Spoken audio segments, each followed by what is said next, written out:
My name is Will Cord and I'm the host of Ready, Set, Renovate. Our podcast is produced in the upstate of South Carolina where I happen to live and our business, Daniel Builders, is located. Ready, Set, Renovate is dedicated to making home renovations a delightful and drama-free process. Drama is fun when it's on HGTV, but not so much fun when your own home is at stake. We discuss real-life home renovations and all they entail while equipping you to edit out the renovation craziness. Along the way, we pack in some inspiration for your own home.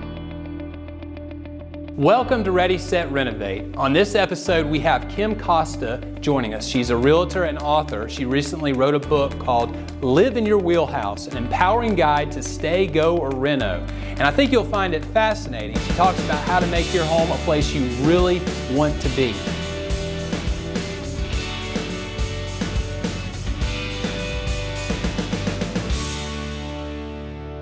So let's get to it.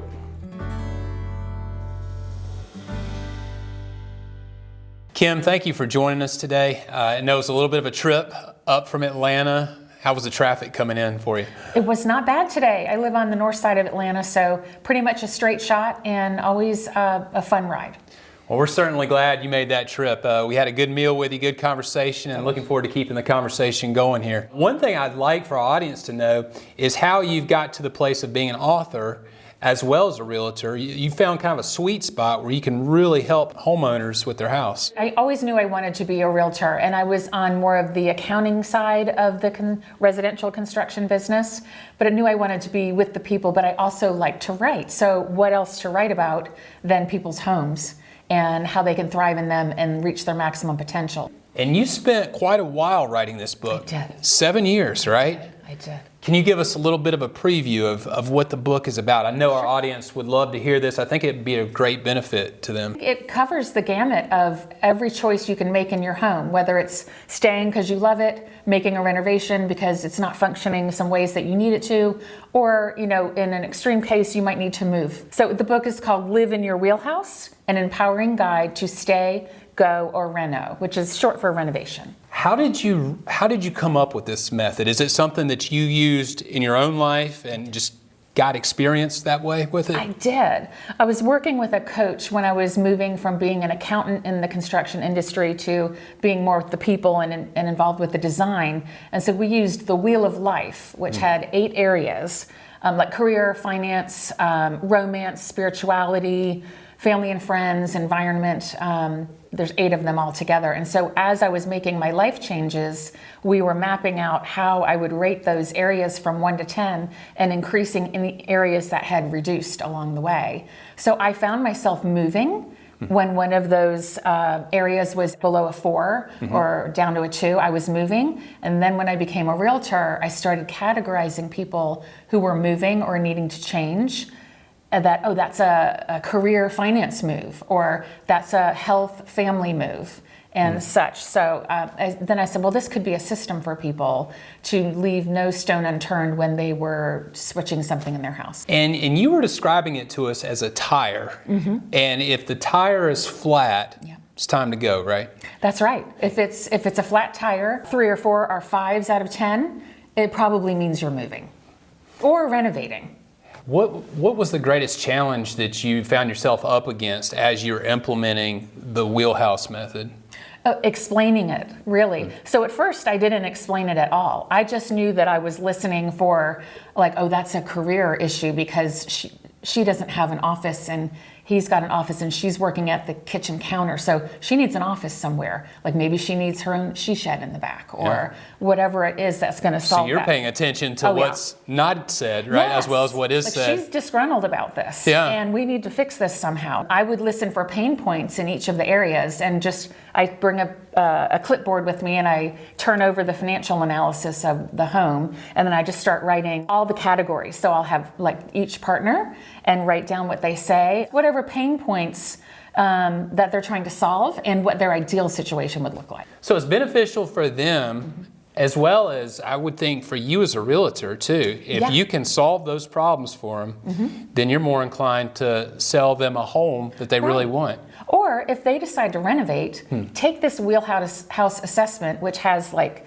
maybe the flat tire or the slightly deflated tire, so that they can give these results to you about like, this is what we've discovered. We need space for our au pair. We need a bigger kitchen. We need a 3-car garage added on to the back of the house. So there were scenarios where you were coming to clients who may like their house in general, but in particular there were certain issues, and would you counsel them, hey, let's just get these issues resolved and you're going to be in a place that you love? Is that... All the time. That's great. All the time, like frequently, just because I love potential of people and potential of houses, I love these conversations. They fascinate me. Yeah. And so I'm having conversations with people maybe 3, 4, 5 years before they make a decision. And so sometimes I'll just say, listen, you're going to be in this home another 5 years. Enjoy it.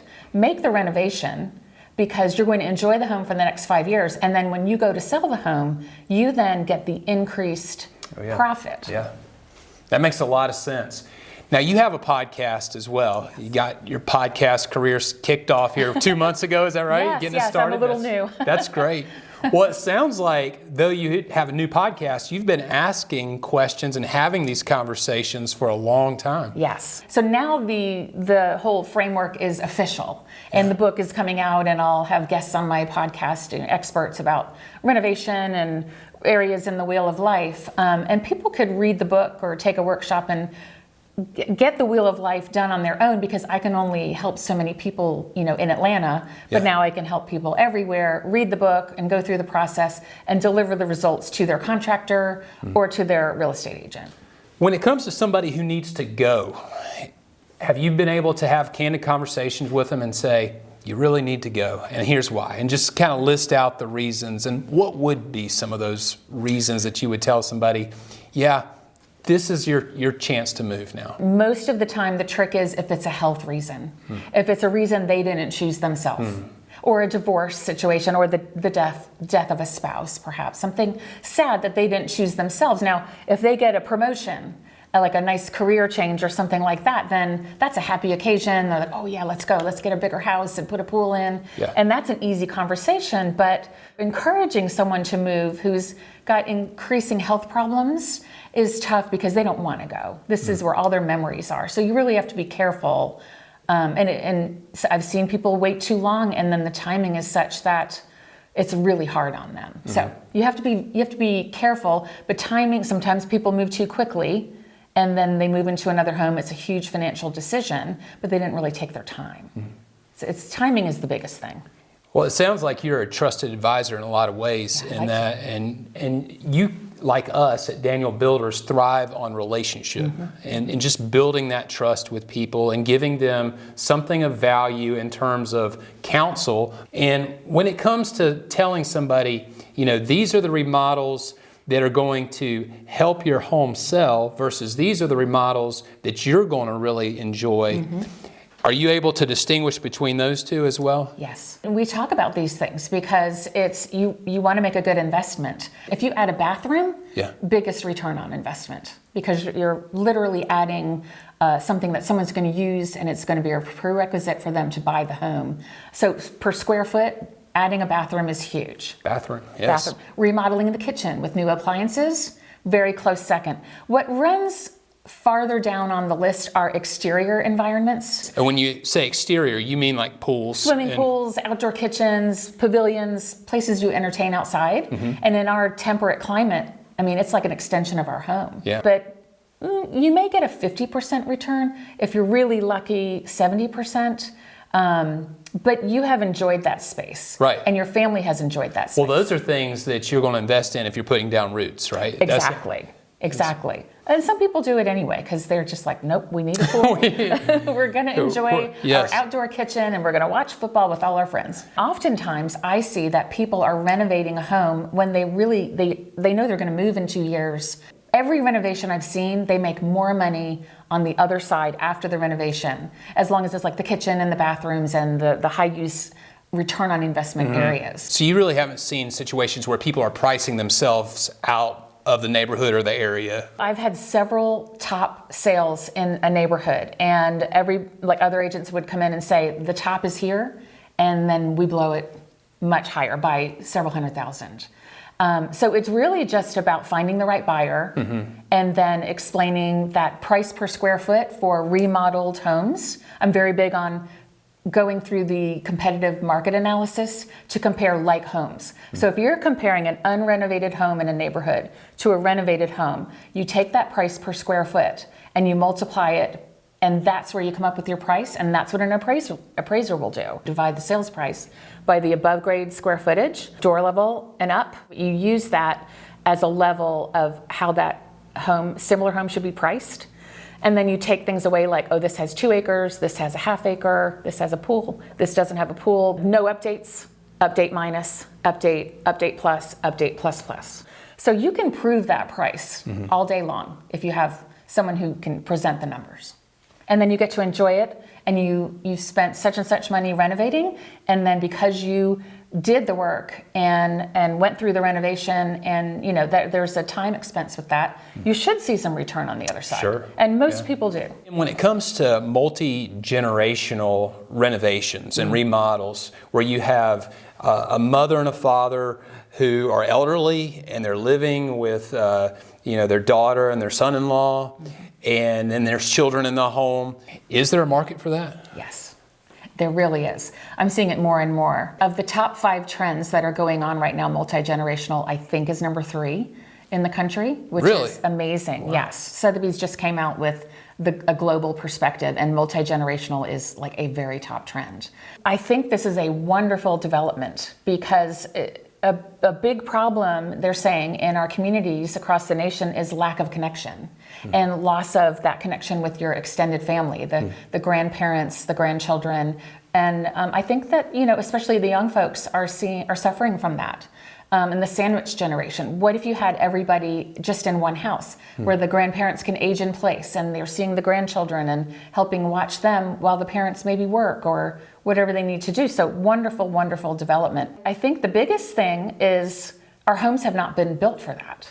And so what does that look like? I find when I'm listing a home, especially if it has a basement, that home is getting looked at probably 30 or 40% more than a home that didn't have accommodations for an aging in place for the parents.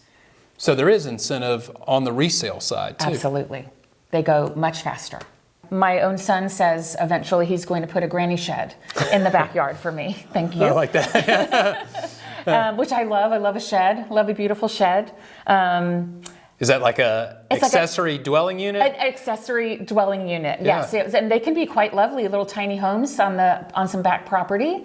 And we have folks in the Atlanta area, and I'm sure here in the Greenville area as well, buying acreage, and then they're having a family compound. So there might be 3 homes on one tract of land, as long as it's zoned. You can do that fairly easily. You start with the main home, and maybe people live on all the 3 floors of that, and then maybe the grandparents get a little house next door. And so it's easy to add on that way. But you are talking about an increase in the size of home. So maybe you build out the basement to have a beautiful kitchen for the grandparents and make sure there's access for them there, to get there. So it's really about modifying existing homes or adding on it to existing homes to accommodate some separation between the families. But maintain connection. That's great. What are the top 2 real estate trends you're seeing? So I'm really seeing, like, regionally here, and maybe it's my age group and the people that I help, but destination places to go live. For Greenville, to me, is a destination. It's got the river walk, great food, festivals. It's close, fairly close to an airport and close to the beach-ish.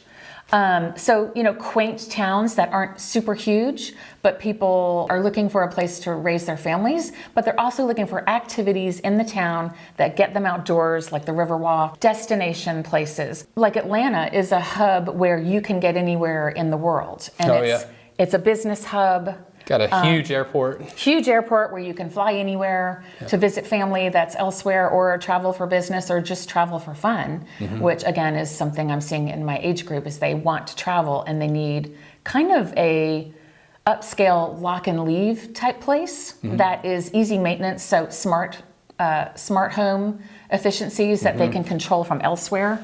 Seeing a lot of that. Where have you seen a major success when it comes to the Wheelhouse Method and your career as a realtor? I had some clients moving in from out of town in Atlanta, and they were in a hurry. It was 2022, and it was like, pick a home, waive all your rights, and move in, because you won the home, and it was 10 people bidding. We had to compromise pretty heavily to get a home at that time frame. We won the home based on the location. It was near a very cute little town called Roswell that they could walk or golf cart to. And so that really was the basis for choosing that home. They're fun and leisure, which is part of the Wheelhouse. Before we went to closing, we saw that the wife wasn't pleased with a few things about the kitchen. She was standing there and she's like, I don't know if I can fit my family. I don't like the aesthetics. She was having buyer's remorse, She was right? having early buyer's remorse before closing. And we said, well, listen, we don't have to do this. She's like, no, we're gonna do it. I'll just remodel. She said, I want to renovate the kitchen and the bathrooms and put a pool in, all these things. We closed and we talked through what she wanted to do. So within 6 months, she had remodeled the kitchen, some of the bathrooms, and done a very, very nice job. And she said, I'm going to live with it and see if I like it. But it didn't have the yard for the pool that she wanted, that she quite wanted. And so they ended up putting it for sale, and selling 6 months later, made $150,000 on the home. After 6 months? 6 months later. That's crazy. Crazy market, but the renovation really helped, because you're multiplying that home and all of its square footage to a remodeled price now. So you don't only get the benefit of the remodeled area, but everything in the house gets brought up as well. So that worked out very well for them. Now, if there's somebody out there who's like, I want to explore that further, and I want to get in touch with Kim, and I want to read her book, how do they go about getting to you and getting the book? So my website is lifestylefoundations.com, and you can find out everything about the book and workshops for Live in Your Wheelhouse on that website. And then on the socials, I'm Kim E. Costa, C-O-S-T-A, and you can find me there. Is your book ready for purchase now, or is it? It is almost ready for pre-order. The book will come out officially March 24th. And when it's ready, you can order it on Amazon and all the good places. Well, Kim, I appreciate you taking time to get the message out here with us on Ready, Set, Renovate. It's been a great conversation. You're a wealth of information, and I'm sure it would be a big help to people who are thinking through a major decision in their life. Yeah. Do I stay, go, or reno, right? Yeah, they're all good choices. Are you interested in remodeling your home? Well, reach out to us at danielbuilders.com and we can help you get that process started.